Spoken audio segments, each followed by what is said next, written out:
Bismillahirrahmanirrahim.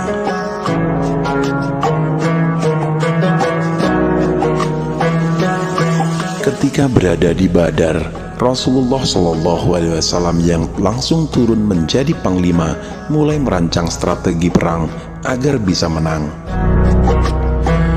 Pasukan kaum muslimin yang terkumpul saat itu hanya ada 313 orang, sedangkan jumlah musuh yang dihadapi 1.000 orang lebih. Rasulullah SAW menawarkan agar kaum muslimin bertahan di suatu titik. Seorang sahabat bernama Hubab bin Munsir ternyata mempunyai pendapat lain. Bertanyalah ia kepada Rasulullah SAW, "Wahai Rasulullah, apakah ini merupakan wahyu dari Allah Subhanahu wa Ta'ala ataukah strategi dari Rasulullah SAW sendiri?"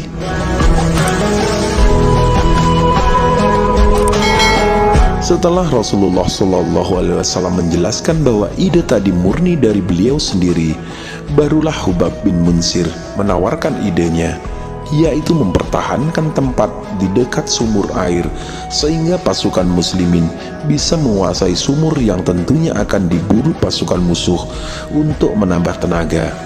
Rasulullah SAW pun menyetujui ide Hubab. Setelah itu, Sa'id bin Mu'adz datang pula memberikan ide cemerlang saat mengusulkan agar dibuat sebuah benteng untuk menjaga Rasulullah SAW. Biarlah Rasulullah SAW memimpin dari benteng sehingga beliau lebih terjaga. Usul ini pun diterima oleh Rasulullah SAW.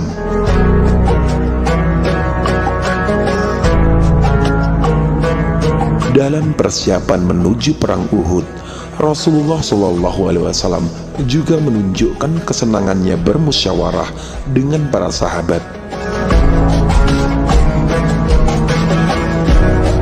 Rasulullah SAW awalnya mengusulkan agar menanti pasukan musuh yang datang ke dalam kota Madinah, barulah kaum muslimin menyerang. Strategi seperti itu menurut Rasulullah SAW lebih cocok. Para sahabat ternyata punya pandangan berbeda, terutama mereka yang belum ikut membela agama Islam dalam perang Badar.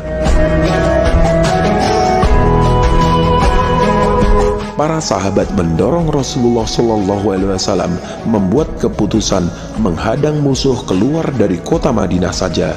Melihat kebulatan tekad para sahabat, Rasulullah SAW pun menerima ide mereka. Terjadilah perang hebat antara kaum muslimin dan pasukan kaum kafir berkecamuk di lembah Uhud.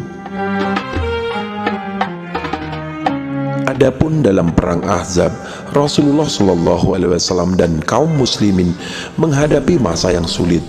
Kaum kafir telah bersekutu untuk menyerang umat Islam, sementara umat Islam waktu itu sedang berada di musim yang serba sulit. Secara jumlah, pasukan kaum muslimin kalah angka. Secara persiapan, kaum kafir tentu juga lebih besar konsentrasinya karena keinginan membalas kekalahan dan menghancurkan umat Islam. Seorang sahabat bernama Salman Al-Farisi menyarankan agar Rasulullah SAW membuat parit sebagai strategi perang. Jelas Salman, bangsanya biasa menjalankan strategi ini ketika berada di situasi sulit. Parit tersebut akan menyusahkan pihak musuh merangsek ke dalam kota Madinah. Oleh Rasulullah SAW, saran Salman disambut hangat. Kaum muslimin pun bekerja keras membuat parit sebagai cara membendung pasukan musuh. Jadilah perang ini disebut pula Perang Khandak atau parit. Berbagai contoh itu menunjukkan bahwa Rasulullah SAW menjadi teladan pemimpin yang tidak menjadikan pendapatnya sebagai satu keputusan mutlak yang harus ditaati tanpa tetapi. Rasulullah SAW terbuka menerima pendapat umat beliau. Selain itu, menegaskan betapa pentingnya bermusyawarah. Beliau juga mencontohkan cara memimpin yang baik bila keputusan berasal dari hasil musyawarah. Tentu bagaimanapun hasil dari tindakan yang diambil, semua pihak akan menerima dengan lapang dada, tidak ada saling menyalahkan. Dan bermusyawarahlah dengan mereka dalam urusan itu. Quran Surat Al-Imran 159. Tidak menyesal orang yang beristikharah, tidak merugi orang yang bermusyawarah. Hadis riwayat Tabrani.